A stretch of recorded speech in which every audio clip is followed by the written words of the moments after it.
Valsad Mogarawadi Naira petrol pump પાસે સંત નિવાસી અક્ષરધામ રેસીડેન્સીમાં બનેલી 1,82,000ની ચોરીની ઘટનામાં અજાણ્યો શંકાસ્પદ ઇસમ સીસીટીવી કેમેરામાં કેદ થયો। વલસાડના મોગરાવાડી નાયરા પેટ્રોલ પંપ સંત નિવાસી અક્ષરધામ રેસીડેન્સીમાં રહેતા સંતોષ દેવીદાસ પાટીલ, જેઓ તારીખ 8/8/2025ના રોજ પોતાના મકાનને તાળું મારી તેમના વતન સોનગઢ જવા માટે નીકળી ગયા હતા।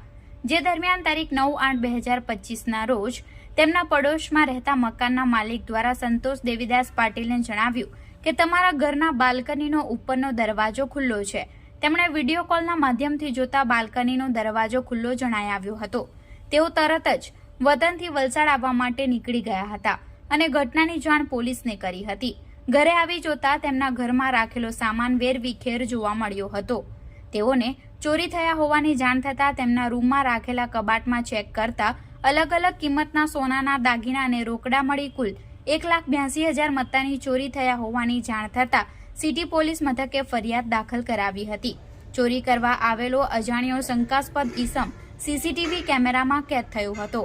પોલીસે ચોર ઇસમને પકડવા માટે ચક્રો ગતિમાન કર્યા છે। જોકે વલસાડ શહેરમાં વધી રહેલા ચોરીના બનાવોમાં સ્થાનિકોની જાગૃતતાને લઈ સીસીટીવી કેમેરા પોલીસને ખૂબ જ મદદરૂપ બની રહ્યા છે।